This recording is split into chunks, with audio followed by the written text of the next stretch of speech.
Road Atlanta has developed a reputation for action in the Sports Car Club of America Trans Am Series. Last year, leader Dorsey Schrader spun out in a 6-car melee, but came back to win the race and the championship. This year's top gun is Tom Kendall, coming off 2 straight victories. Ford, Chevy, and Olds have brought out their best. It's the silver anniversary season for Trans Am, but everyone is going for gold in Georgia.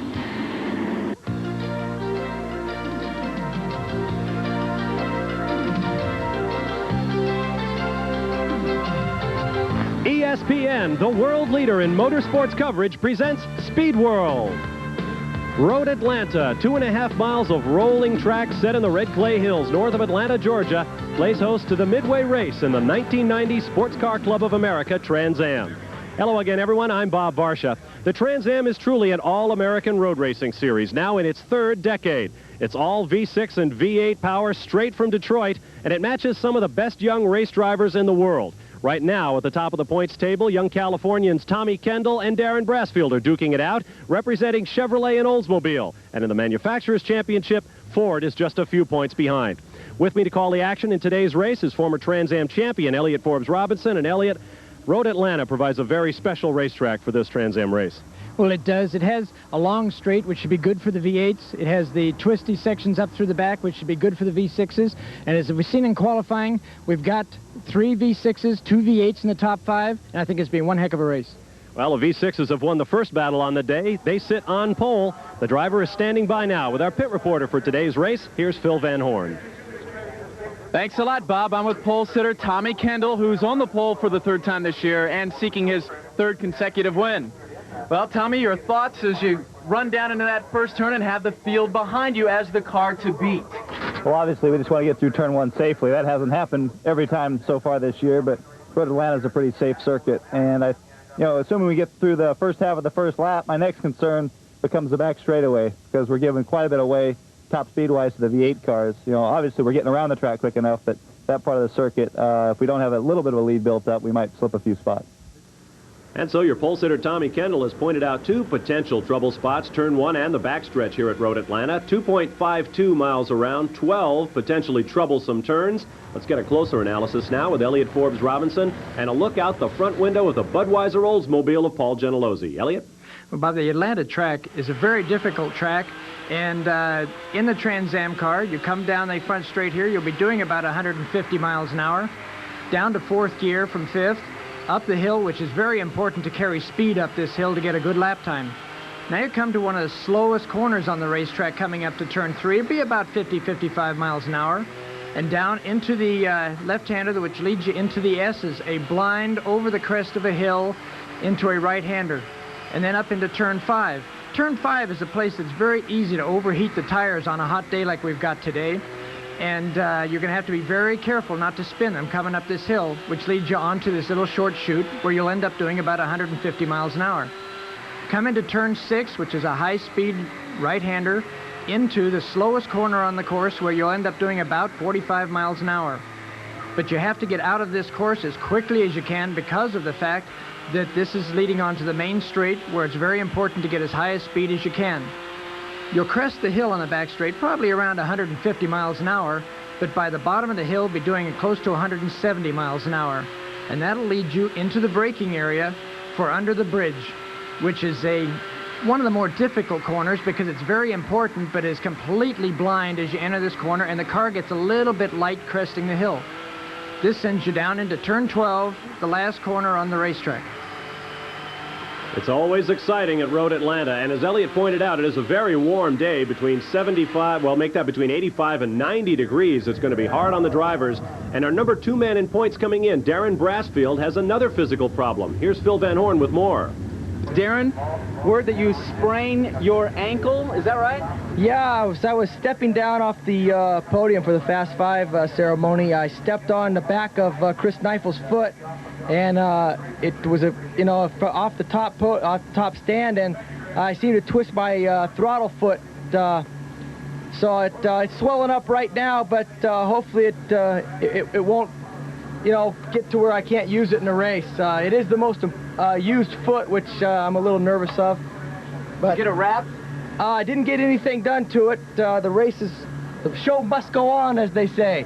And I'm just going to try to do the whole race. I feel it swelling up now inside my shoe because my shoe is getting tighter now, so just hopefully I can finish the whole race. And so Darin Brassfield not only has to deal with the heat here today at Road Atlanta, he's also got a sore foot and a very competitive field. ESPN Speed World coverage of the Olivetti Trans Am at Road Atlanta is brought to you by the new generation of Oldsmobile. Step into the future now at your Oldsmobile dealer. And by Mobil. Mobil 1 synthetic motor oil. Isn't your car worth the extra protection? Engines have fired on our field of 32. They're beginning their pace laps. We'll take a quick time out and come back to introduce them to you and turn them loose in the Olivetti Trans Am at Road Atlanta. Stay with us. When it comes to developing cars that run on cleaner burning alternative fuels, no one has a more accelerated program than Chevy. The methanol-powered Chevy Indy V8. Nobody's winning like the heartbeat of America. There's a big difference between the BMW M3 and the Chevy Beretta GTZ.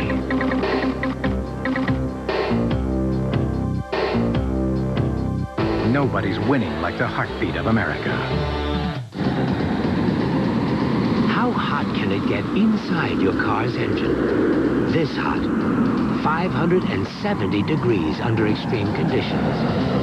Take a leading motor oil. Take Mobil 1 and watch.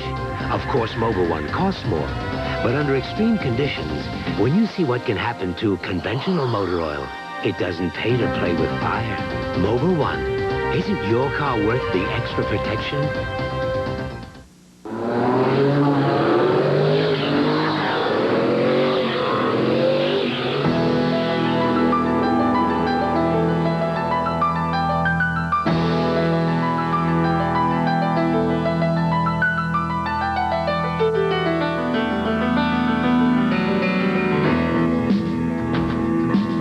SCCA Pro Racing, taking you on the ultimate road trip.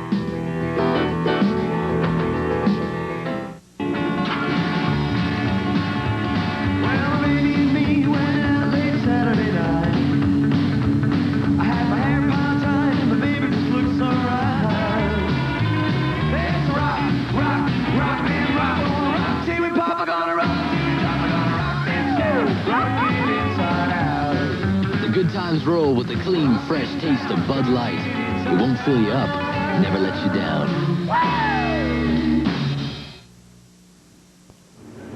Welcome back to Road Atlanta, where the warm-ups continue, and we anticipate a green flag next time by for round 8 of 16 of the 1990 Sports Car Club of America Trans Am season. Bob Varsha, Elliott Forbes-Robinson with you. Phil Van Horn's in the pit lane, and you're looking out the window of Paul Gentilosi's Oldsmobile. Gentilesi starting in the number 8 position for today's race.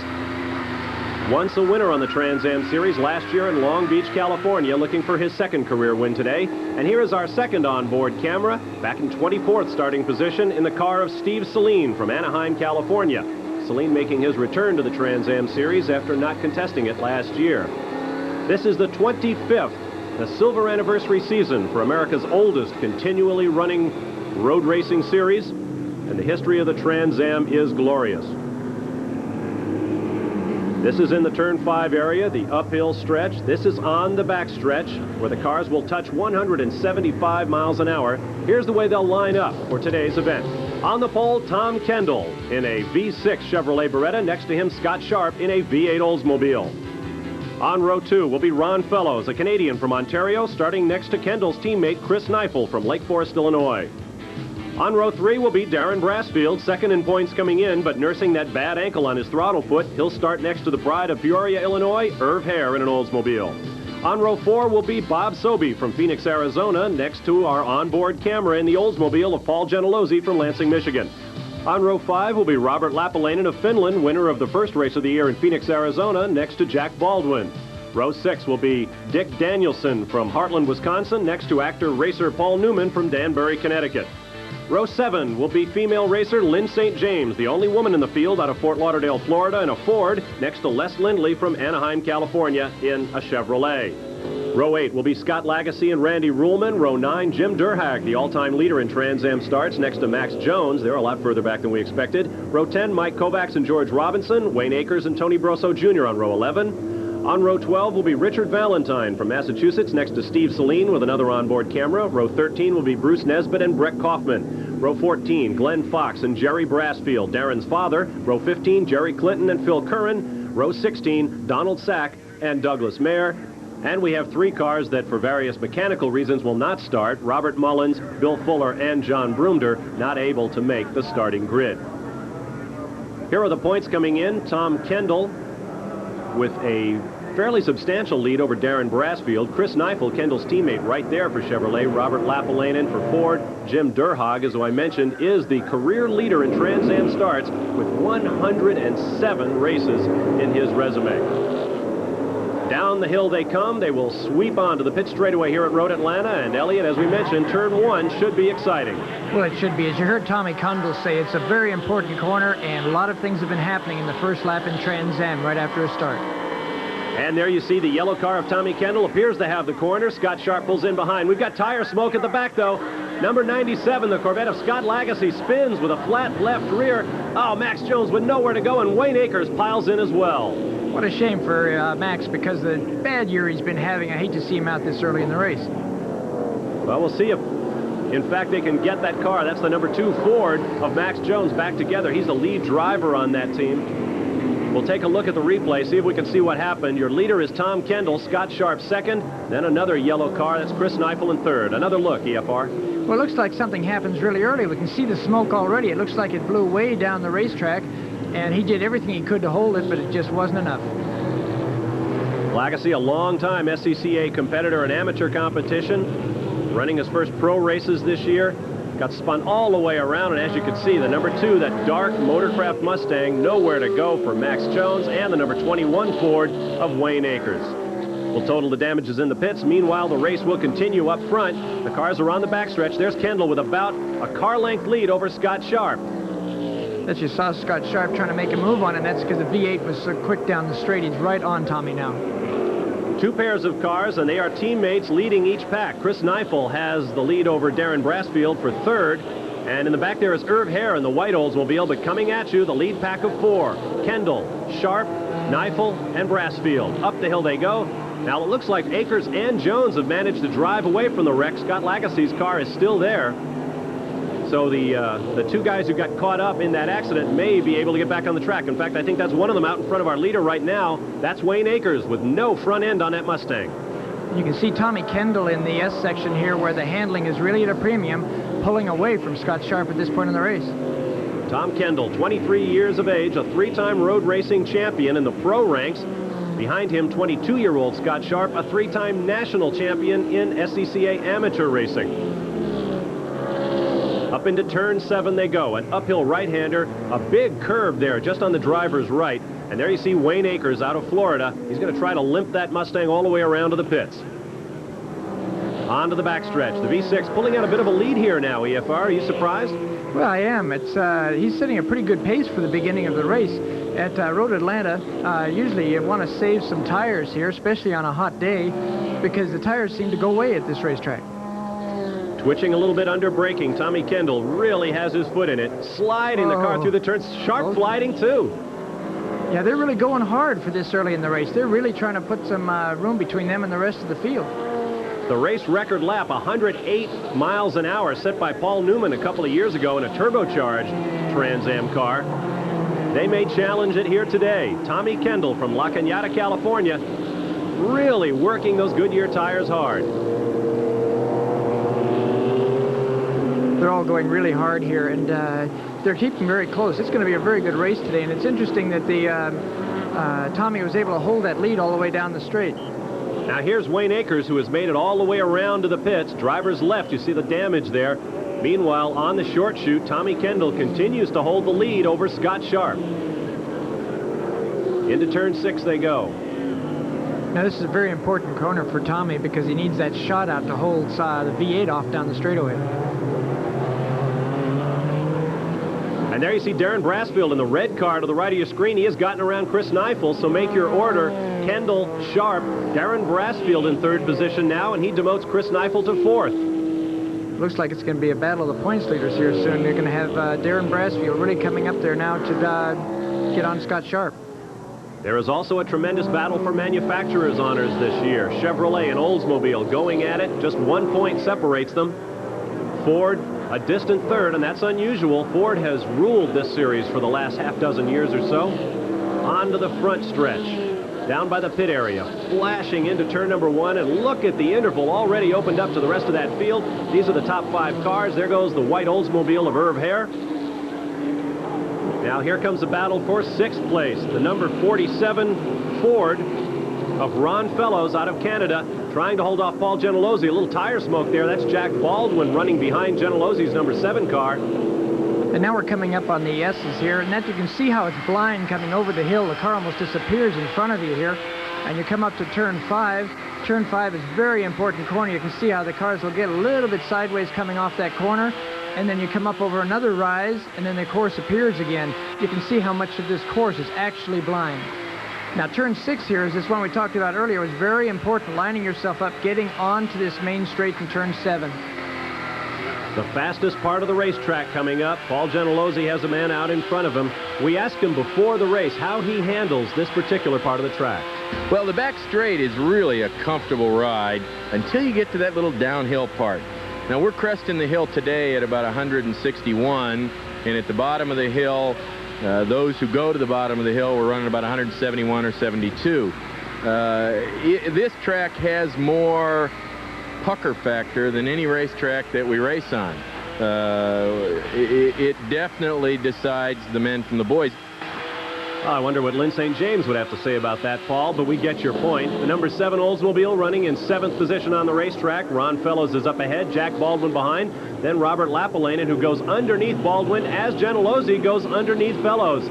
So move Gentilozzi up to the 6th position. Meanwhile, a lot of smoke from Jack Baldwin's car. He's got a tire problem. Back on point.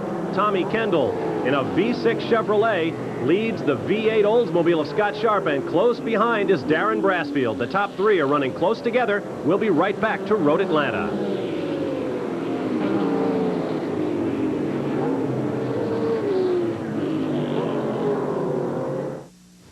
At the law offices of Paul C. Parker, you pay $120 to start Chapter 13 protection. In workers' comp and auto accident cases, you want a cash settlement. Call 378-0600 for debt relief and settlement protection. When you need life insurance, you need the most coverage for the least money. That's the bottom line. Protection for your family. Call Insurance One today at 1-800-848-9815 for your big benefit, low-cost, affordable term life insurance. Are you tired of loading the family into the car and driving cross town to go swimming? Ever considered owning your own custom-made pool? Waterworks is here to solve your dilemma. With as little as no money down, you could be enjoying a state-of-the-art gunite pool. Waterworks specializes in custom pools, spas, fountains, and ponds. Why endure the summer traffic and crowded beaches when you can enjoy a custom pool by Waterworks? Call today. You'll be glad you did. Sunday night, Kansas City veteran George Brett is one of baseball's hottest hitters. He leads the Royals against Ben McDonald and the Orioles. It's Sunday Night Baseball, live at 8 Eastern on ESPN. Baseball tonight. Back at Road Atlanta in a hot afternoon in Georgia. It's the Olivetti Trans Am, round 8 of a record-tying 16 in the silver anniversary Trans Am season. Your leader is Tommy Kendall in the yellow Chevrolet, followed by Scott Sharp in a red, white, and blue number 33 Oldsmobile, and just behind Sharp is Darin Brassfield in a red Olds. Here comes Kendall. Just behind is Sharp, and watch Darin Brassfield rushing up from behind. Looks like he's going to take a look at Sharp and turn 6. Nope. That didn't make it. Not there. Keep in mind, Brassfield is driving with a very sore right ankle. Now he's going to try him in 7, and he makes the pass. Yeah, that's at 6. If you get that shot off 6, and you can outbrake somebody into 7, because it makes it very, very tough for somebody to hold the line from the outside. Looks like Scott's going to try back at Darin now with the V8. It's a V6 Oldsmobile in Brassfield's car, a V8 in Sharp's car, so he should theoretically have the ponies on the backstretch. Now we'll see who has the most brakes at the end of the straightaway, because this is going to be very important braking for the bridge, and it looks like it's going to be a lighter V6 for the brakes. Now, the V6 cars also have a weight brake. They're about 200 pounds lighter than the V8 cars, which have more horsepower, obviously. Over 600 horsepower in some of these cars. Brassfield gets a little sideways. Chris Kneifel coming into the back of your screen. There's Kendall, Brassfield, Sharp, Kneifel, and Hoerr running in the 5th spot. Now, Brassfield should be able to pull out some on this S's and through the back section with the V6 car over the V8. And the way he's been working, obviously, to come up and catch the other people, his car must be working very well at this point. Bob Varsha and Elliott Forbes-Robinson with you from Road Atlanta. I'm wondering, is he left foot braking, Elliott, or is he using that damaged right ankle to do all this heavy stopping? Well, I don't know. If he's a normal right foot braker, I think it's very hard to change right in the middle of a weekend. And I would say that he's continuing in the normal way and just hoping it isn't going to bother him. Now, they have pulled out on Scott Sharp. You can see from where they were so close. As a matter of fact, he's pulled in on Tommy Kendall. Darin is really flying at the moment. Twice a winner in this season. Darin Brassfield won at Sears Point earlier this year, then picked up another victory at Portland 3 races ago. But the man with momentum right now is your leader, Tommy Kendall. He won the last 2 races coming in at Cleveland and Des Moines, looking for his 3rd straight win.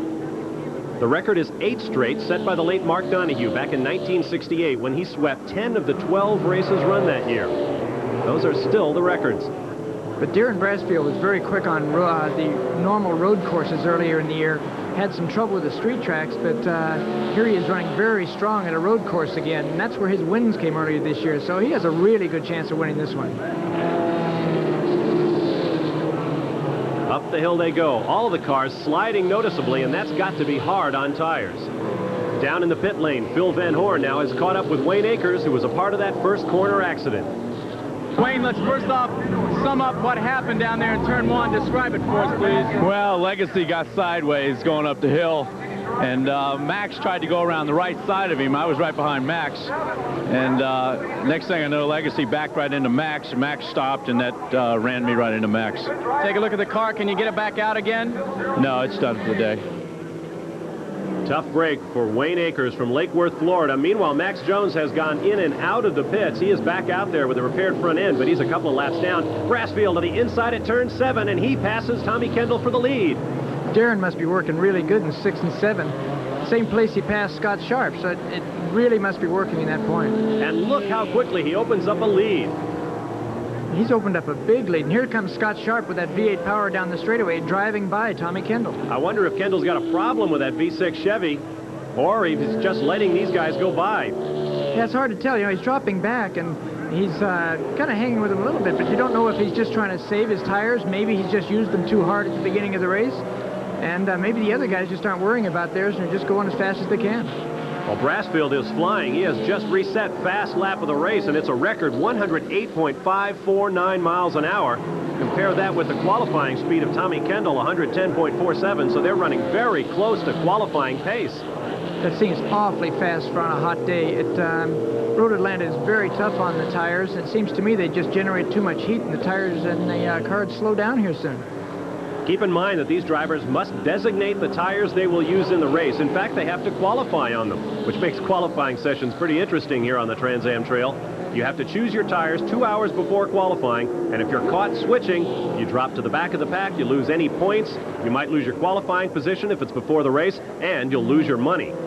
Yeah, Scott took a gamble at the last race at Des Moines on tires, and it hurt him some, and I think that this weekend that everybody's going to just have to go out and make the tires work, and they're on the same stuff. Well, I speculated that Kendall might have a problem. He's holding a real steady 3rd right now as the top 3 continue to pull away, and Wayne Akers heads for the garage. We'll be right back to Road Atlanta. Can you describe the experience of driving your new Eagle Talon in 10 seconds? I could, but I'd rather show you in 6.3.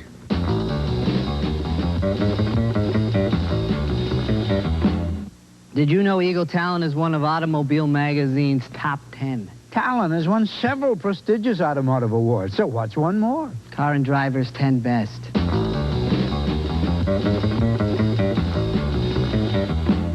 We put our Firestone Firehawk GTX to the test, and won. The H-rated Firestone Firehawk GTX all-season performance radio, head-to-head against Goodyear, Goodrich, and General. It beat them all. Firestone, tires that meet the test. I'm beat. so's the competition. The Firestone Firehawk GTX, backed by a 40,000-mile limited treadwear warranty. See it at your Firestone retailer today. Back at Road Atlanta, where Darin Brassfield continues to lead in the red Oldsmobile to the left of your screen. He is followed by Scott Sharp and Tom Kendall as the top three cars run nose to tail. Meanwhile, the battle for ninth place. Jack Baldwin from Marietta, Georgia comes under fire from Bob Sobey, and 8 tucks back behind. Behind them comes Paul Newman in that red, white, and blue Oldsmobile. And just behind him was Dick Danielson from Heartland, Wisconsin. These guys are having a really good race themselves. It doesn't look like Baldwin's car is smoking like it was earlier either. Jack Baldwin was heaving up blue tire smoke at every corner. I might have seen a little bit there from the driver's right rear. Let's watch if we can get a closer look at this green Skull Bandit Camaro. He looked like he was getting a little bit more tire smoke. Anyway, the 55 Sobey looks underneath in turn 1. Yeah, there's definitely a problem at the right rear for Baldwin. Yeah, he just has that tire rubbing. Either the fender's going to wear out of the tire soon. Well, that would be bad news on this very fast 2.5-mile Road Atlanta track. That's good, but they're racing really got a good race here. This is what's really fun about when you get into a race like this, where you can get a whole bunch of cars together and really race for a position. And that's what Trans Am is all about in its silver anniversary season. It's an all-American series, V6 and V8 power. No four-wheel drive, no turbocharging. And there are lots of cars. 32 starters in today's race. There have been over 40 in some of the Trans Am races this year. Baldwin really having problems there. Yeah, Baldwin's car looks like it's a little bit loose. Maybe the tires have started to go off, and he's having a little bit of a hard time holding off Sobey now. And the chain of 4 may become 6. Quick, that's Les Lindley moving up from behind, I believe. Jack Baldwin. He is technically a rookie in the series this year, but he has plenty of road racing experience. He's a former champion in the International Motorsports Association Series. Sobey was looking for a hard spot there. He looked like he was going to go around the outside, going over that hill. And boy, that's a tough spot, even if you're on the right line, let alone in the wide line on that corner. Down the hill comes a freight train. 6 cars, all running for position, getting way wide on the racetrack. And oh, at the back, Randy Ruhlman from California got just about sideways.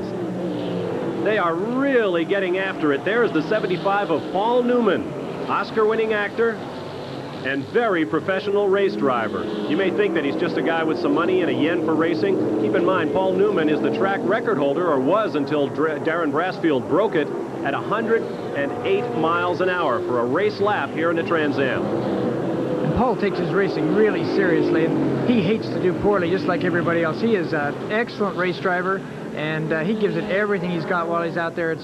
He's a great guy to race with. A multi-time national amateur champion, and Dick Danielson takes a look up inside Newman, but they fall back into line. Newman won the GT1 class, which is almost Trans Am quality cars, running in the National Amateur Championships every October right here at Road Atlanta. Somebody got a wheel off and kicked up some dust. Onto the back stretch. Any drafting going on here, EFR? Well, you don't get quite so much in the Trans Am cars. It helps a little bit, but you have to be very close to get the draft effect in these cars. Back up on point, Darin Brassfield, Scott Sharp, and Tommy Kendall, and they are really nose to tail now. Well, it looks like Tommy Kendall must have been just breathing the car or something, because he's right on these people again. Either that or they've slowed down some. Brassfield in the V6 Oldsmobile with a damaged right ankle. He stepped on Chris Kneifel's foot during the pre-race ceremonies and injured the ankle. Very sore, swollen up in his driver's boot, but he's a 2-time winner this year. He's within 25 points of the championship. Whoa, there is Les Lindley with a problem. Les Lindley from Anaheim, California, backing it off the racetrack. You saw skid marks. He might have spun that car. This is his 99th Trans Am, second in all-time Trans Am starts, only to Jim Derhaag in his 108th race here at Road Atlanta today. The leaders continue to slip and slide through the corners. Darin Brassfield is your leader, followed by Scott Sharp and Tom Kendall. The car 54 of Richard Valentine from Braintree, Mass. is done for the day. We'll be back to Road Atlanta in just a moment. I was feeling pretty good when I saw my boy Joe in that new Oldsmobile. I thought Joe had finally been to it some. But that new Cutlass Glade doesn't look like any Oldsmobile that Iowa had. It's got something called a high-output Quad 4 engine. Sure looks like it'll eat up that road. The next thing you know, Joe will be bringing home girls. Here we go. This is not your father's Oldsmobile. Yeah, this is the new generation of Olds.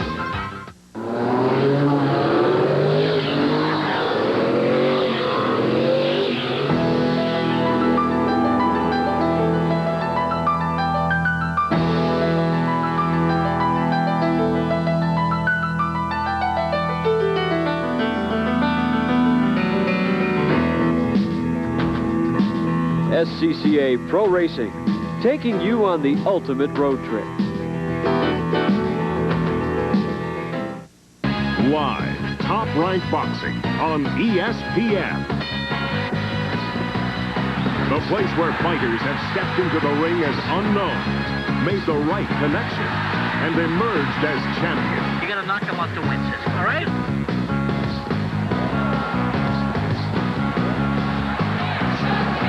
Budweiser presents the best fight in town.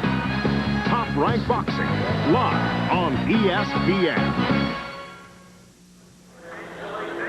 Back at Road Atlanta, Bob Varsha, 1982 SCCA Trans Am champion Elliott Forbes-Robinson, and Phil Van Horn with you from Road Atlanta. We've got lapping action up front. The 5 of Darin Brassfield pressed hard by the 33 of Scott Sharp. Oldsmobile against Oldsmobile, and lurking in the back in yellow, Tommy Kendall, the winner of 2 straight races coming in. Sharp going way wide into 1. Well, those two battling so hard, it's making it easy for Tommy Kendall to run white with them because they're so busy fighting each other. And now Kendall pulls alongside Sharp. Up with the right-hander coming up, he couldn't get it done. That's a tough place to pass on the outside there. He'll have to just follow him around now. And by jousting to the rear, Brassfield opens up about 3 car lengths on Sharp and Kendall. Now we're back with Jack Baldwin, who's had smoking tire problems at the left rear corner of that car as we look at it. Now he's going to get past as he lights him up in the corner, pops away, and he gets tapped. Paul Newman and the 75 car got together with Jack Baldwin. They go on around. Somebody way off in the dirt trying to avoid them. And we'll get another look at that in a moment. Meanwhile, up on the point, Darin Brassfield still leads Scott Sharp and Tommy Kendall. Off to the left, you see Les Lindley's Camaro parked. We're lapping slower cars now on the 175-mile-an-hour backstretch here at Road Atlanta. Let's take another look now at what happened down in Turn 1 in the battle for 9th place. Well, you can see Sobey going underneath Jack Baldwin, and Newman's trying to follow him right on through. Baldwin doesn't see him here, and they make contact. And they both end up spinning. That's Dick Danielson in the 9 car, just avoiding the mess. And you saw some flame come out of the side of Newman's car when he was trying to restart it after the engine had died. Meanwhile, back up on the point, Darin Brassfield now puts a lapped car between himself and the 2nd place Oldsmobile of Scott Sharp. And this is a very tough part of the track here because you have to follow single file, and if you can get a slow car between you, it really is an advantage. The next lap car ahead of Darin Brassfield, ironically, is driven by his father. That white number 49 Oldsmobile is Jerry Brassfield. Father and son learned to race together at Sears Point Raceway in California near their home. Now Darin is the star. Jerry runs the company that sponsors both cars. And Jerry goes around. Probably trying to keep up with his son through the corner. Jerry Brassfield, who's been doing this for some time, got a little bit squirrely, and that's easy to do down there in the Turn 7 area. Now here comes Chris Kneifel, the 4th place car. He will overtake Jerry Brassfield. Jerry once sponsored Dick Brooks in Winston Cup racing back in the, around 1969-70.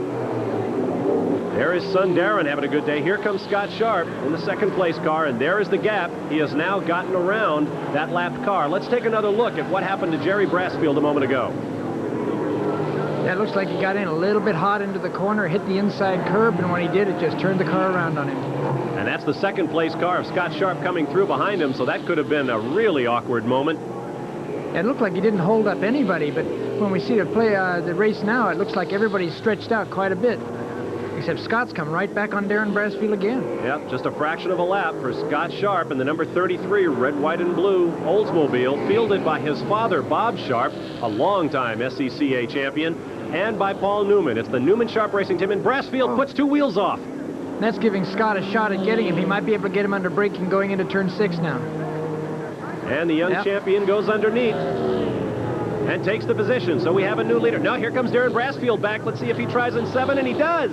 That's where Darin's been fast all day, is going into Turn 7. And some more fender rubbing there. These guys are really letting into each other. These guys are racing really hard today. And so order has been restored once again up front. It is Darin Brassfield over Scott Sharp. Tommy Kendall taking it all in from 3rd. We'll be right back to Road Atlanta.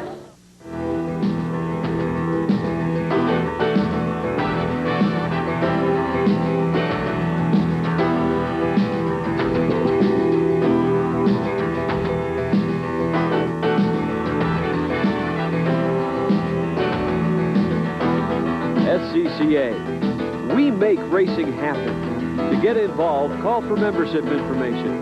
Toll free, 1-800-255-5550. When it comes to developing cars that run on cleaner-burning alternative fuels, no one has a more accelerated program than Chevy.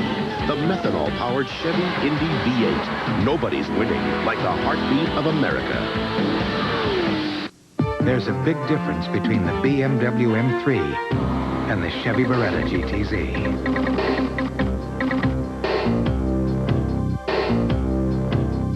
Nobody's winning like the heartbeat of America. This is a brand new $18,000 car. Put in a leading motor oil. This is an identical new car. Put in Mobil 1. Start them up and drive. Under extreme conditions, temperatures inside your engine can reach 570 degrees. Of course, Mobil 1 costs more. But then, under extreme conditions, look at what can happen to conventional motor oil. Mobil 1. Isn't your car worth the extra protection?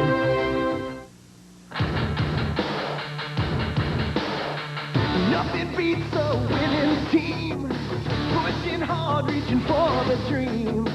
Nothing beats clean, crisp and cold. Got the king of beer, you're on a roll. Nothing beats the Bud, Budweiser. Budweiser. Nothing beats the Bud, nothing beats the Bud. No sport has captured the soul of America better than baseball. And in no place will you find it better captured than at the Hall of Fame in Cooperstown, New York. Now, the museum is making available its first ever official Hall of Fame calendar at a one-time price of only $14.95. To order your 1991 calendar, call 1-800-345-9111. While America's love for the sport may be unlimited, the supply is not. Back at Road Atlanta, where Tommy Kendall's crew monitors the stopwatches on their man running in third position right now. There is the number 5 in red, Darin Brassfield, chased by the number 33, Scott Sharp. 19 is Steve Saleen, about to be lapped. We've lost our in-car camera on that machine, unfortunately. Right now it's time for our mid-race recap, brought to you by the new generation of Oldsmobile. Darin Brassfield in an Oldsmobile leads, despite that bum right ankle that he injured when he stepped on Chris Kneifel's foot before the race began. Kneifel runs in 4th position right now, and if Brassfield can win this race, he's probably going to go up and ask to step on it every time. It's interesting that Tommy Kendall is running so far back after dominating the last 2 races. I don't know what kind of problem he's got, but it's really surprising me that he's not up there running with these guys for the lead. And look at that, Scott Sharp's going to try the outside, and there's traffic there, so he's going to make it over Darin Brassfield. And that is one high-speed part of the race. Oh, Sharp gets right up against Jim Derhaag as he laps him. I meant to say that is part of the fastest part of the racetrack at about 170 miles an hour. And so Scott Sharp takes over the lead from Darin Brassfield. Tommy Kendall still in third, and a strong third, Elliott. I have a feeling he's just watching what's going on in front of him. Now we pick up the 4th and 5th place cars running nose to tail. Number 3 is Chris Kneifel. Number 47, Ron Fellows from Canada. Kneifel won his first and only Trans Am victory on this racetrack back in 1986 in the rain, Elliott. And I was there, Bob, and that was a heck of a drive by Chris Kneifel, and he came up and passed right at the end of the race, and it was so wet and muddy that weekend. It was a terrible race to drive. It was also a controversial one. Jim Miller was leading in a Camaro, I remember, and he and Pete Halsmer had contact. Afterwards, it turns out that the teams had been monitoring each other's radio transmissions. The Chevy guys said that the Ford guys deliberately knocked Miller off the racetrack. Boy, it was really something. And now, ironically, Chris Kneifel is driving for Chevrolet, and right now he is leading a Jack Roush-built Mustang driven by Ron Fellows. Up on point, Scott Sharp. There was contact there, and Darin Brassfield goes off the racetrack. The second place car of Brassfield is off. Tommy Kendall, to the right of your screen, picks up second place behind 33, Scott Sharp. Where Tommy Kendall's just been sitting in the right spot today, just waiting for that to happen, and now he just has one car to deal with. Brassfield is back on, but he looks like he's a straightaway behind. Coming down the hill, Scott Sharp getting right over on the berm. Really hanging it out here at Road Atlanta as the laps begin to run down here at the Olivetti Trans Am. Down the hill they come. Sharp first. Let's take another look at what happened. It looks like Scott was taking the inside line, and Darin went up the outside, and Scott went out to take it, and they made contact, putting Darin off the road. I'm a little surprised that Brassfield was the one to go off. The heavier end of the car, I would guess, is the engine end up front. I'm surprised Brassfield didn't spin sharp out there. Yeah, you would have thought that that might have happened because I guess that Scott was just in a position where it didn't happen to him, but normally it does spin out that front car. And now that second place car of Tommy Kendall beginning to show a little bit of aggressiveness as he begins to reel in. Excuse me, Elliott. Maybe you were right earlier when you said that you thought that Tommy was just hanging back there, because it looks like now that Darin's gone, he decided he better put some pressure on Scott Sharp. Keep in mind, Darin is still on the racetrack, and he has cut fast lap of the race, so he may be back in this one before it's over. Scott Sharp is on point at 22 years of age, one of the youngest drivers in the field, although this man in the 01 ICI Beretta, Tom Kendall, is just 23. Sharp has a little bit of a reputation for over-exuberance, shall we say. Earlier this year, he crashed in the first corner of the race at, I believe it was Long Beach, California, trying to win it in the first corner. And he will admit it. He is aggressive. He's trying very hard, learning in every race. Well, he's a brand new driver, and it takes a little while to get that experience, to know when to use that adrenaline and really go for it, and when to sit back and relax. And I think that's something Tommy Kendall has learned over the last few years, that he can really hold himself back until he needs it, save the car, and then when he needs it, just go ahead and make that move that he needs to do. There is Darin Brassfield firing back up through the pack. He is the length of the pit straightaway behind these two men, Sharp and Kendall. And these two guys are used to winning. Let me point out that Sharp may be exuberant, but he came to his first National Amateur Championships here at Road Atlanta and won. So he is definitely gifted. Looks like Scott's working awfully hard in the car to stay ahead of Kendall now. He's using more of the road than Tommy is, and you can see his front wheels working a lot as he's trying to keep the car straight. Mike Kovacs from Danbury, Connecticut, ironically the base of operations for the Newman Sharp team. You see him getting over on the left side of the track now and letting the leaders come through. By now, you've noticed the similarity between the cars of Scott Sharp leading the race here and Paul Newman. In fact, the 65-year-old Newman and the 22-year-old Sharp are teammates. Phil Van Horn has more on this winter-spring driving team. Because of the movie Days of Thunder, interest in Paul Newman's racing career has intensified. Newman introduced Days star Tom Cruise to racing. Back in 1969, Newman starred in the original, and some say more authentic racing movie, Winning. I think ours was probably a little more realistic. I think his film probably helps racing more. It makes it, you know, more of a shoot-'em-up.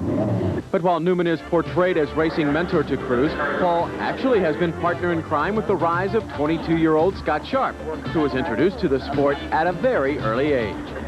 My mom used to take me when I was about 6 months old, and we have these pictures of when I was like, they put me in the seat of the car and diapers and stuff. At age 18, he was the youngest SCCA national champ.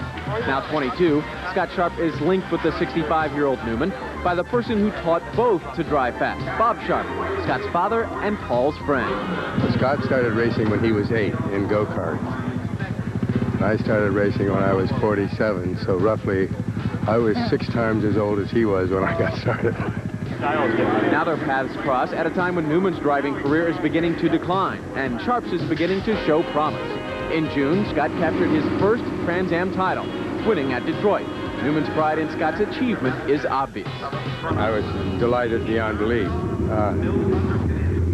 It was a surprising win for him, and I think he'll win some really tough ones. I think now more than anything I want to show everybody that it wasn't a fluke, and I can back it up. And I thought we almost had it a couple weekends ago at Des Moines, but hopefully we'll maybe have it here. Well, Scott Sharp had it his way in Detroit earlier this year when he won his first professional Trans Am race. Right now he leads, en route to perhaps his second career Trans Am victory. We'll find out when we return to Road Atlanta. It's Sharp over Kendall. We'll be right back.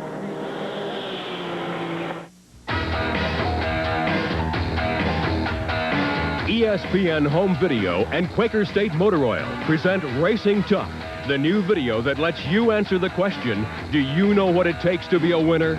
Benny Parsons and Brett Bodine take you on auto racing's toughest video road test, challenging your knowledge of what drivers, builders, and crews do to get the most from their cars. It's a great way to find out how much you know about racing, and a fun way to learn things you never imagined racers do for speed, Order Racing Tough for only $19.95 by calling 1-800-472-1700. And if you buy 12 quarts of Quaker State motor oil or get a Quaker State oil change, you can save $5 when you buy Racing Tough. So call 1-800-472-1700 today to order your copy of Racing Tough and learn how you can save $5. Racing Tough, the toughest road test you'll ever take. Back at Road Atlanta, where the battle continues, the 33 of Scott Sharp being challenged by the 01 of Tommy Kendall. These guys have been joined at the hip since the green flag here at this race. Kendall was your leader. He was passed by Darin Brassfield and then Scott Sharp. Then Brassfield and Sharp had a battle. Brassfield flying off the racetrack. Now here comes Kendall for the lead once again. It looks like Tommy got a really good shot through turn 12 and gave him a good straight line speed down into 1. The lighter, less powerful V6 of Tom Kendall has taken over the lead from the heavier, more powerful V8 Oldsmobile of Scott Sharp. And it could be that tires are starting to be a problem for Scott Sharp this late in the race with the early fast pace that he kept up. Now slower traffic will bunch them up again through the turn 5 S's, and right up on the bumper of your leader Kendall is Scott Sharp. That's Jerry Clinton moving over in the number 89 machine to let the leaders through, but only just. Just enough room for Scott to get through to it. But they are having one heck of a race out here. This is really good racing. Now here is Darin Brassfield, who, as I mentioned, went off the racetrack and got a full straightaway behind. He's lapping Lynn St. James in a Mustang there. Darin Brassfield is flying back through this pack, lapping at about 108-mile-an-hour average. He'll have to thread the needle here down in turn 6. Well, it'll be interesting to see, because he also turned that fast pace at the beginning of the race, and see if he can catch up at all with the tires he's got left. Brassfield is running a V6 Oldsmobile, so he too runs at a little lighter weight than the man at the left of your screen, Scott Sharp. And now Tommy Kendall has opened up a big gap. He certainly has. It's interesting he pulled out such a big lap in a short time. This is the biggest lead we've seen all day, all of about 5 car lengths. And that's what we've come to expect from Trans Am racing in 1990. I mentioned that the cars are running at different weights depending on displacement. And as a result, the competition is very, very close. Less than a second separated the fastest 5 qualifiers for this race. And there is a look at the interval back to Darin Brassfield. He is really coming on strong. He really is. It's amazing that he's able to make up from that spin, because it looked like he was off the track for quite a period of time. Now there is the lead for Tommy Kendall. He is definitely pulling away now from young Scott Sharp. You know, it's interesting that Scott Sharp, you know, being such a new driver, under the pressure it is to lead a professional race like this, is handling the pressure very well, and is leading races, has won a race, and is doing such a almost flawless job in this race at Atlanta. He's definitely got a championship ahead of him. Slower traffic now being worked by your leaders. A slower car between Tom Kendall and Scott Sharp. The order is Kendall, Sharp, and Brassfield, followed by Ron Fellows in 4th. Chris Kneifel continues to fade. He is back to 6th now. Robert Lapalainen from Finland has moved up into 5th. Ooh, that's a tough place for Scott Sharp to go around the outside. That's such a fast place in the course, and it's blind when you come across, and sometimes those cars get a little wide on you there, and it is a really scary situation. Well, Scott is just not wasting any time going by people. Sharp proved earlier in the race that he's not afraid to make that turn at high speed. In fact, to pass people there, he did it at Darin Brassfield to take the lead earlier in the race. And sliding around the outside of someone at 165 miles an hour is really a hard thing to do. You got to look there at Scott Lagasse's broken car. If you weren't with us earlier, Lagasse, the part of a first turn crash that damaged Max Jones's Ford. Jones is back in the race, but several laps down after a long pit stop. Wayne Akers was also involved. He and Lagasse are both out of the race. And there is Scott Sharp sliding downhill into that dip. That is a very steep downhill, by the way. TV really doesn't do it justice. And here comes the number 5 of Darin Brassfield. He is really in it. Down into turn 6, your leader, Tom Kendall. Scott Sharp next, and he must know that coming up quickly from behind is Darin Brassfield. We will take a quick time out. Here is Paul Gentilozzi. He, too, several laps down after a long pit stop for a broken shifter. It is Kendall, Sharp, and Brassfield. We'll be right back. So, this is an Eagle Talon. Come on, you've raced against Talon all year. Surely you've seen one before. Not from the front.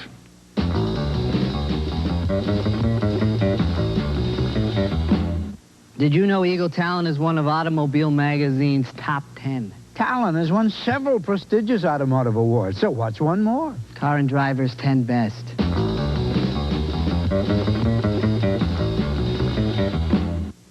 For 1990, some Oldsmobiles are new from the ground up. Others are new from the top down. Some have striking new profiles, while others have bold new side views. Some new Oldsmobiles are at home in front of mansions, and others are at home in front of everything else. This is the new generation. Sunday night, Kansas City veteran George Brett is one of baseball's hottest hitters. He leads the Royals against Ben McDonald and the Orioles. It's Sunday Night Baseball, live at 8 Eastern on ESPN. Baseball tonight.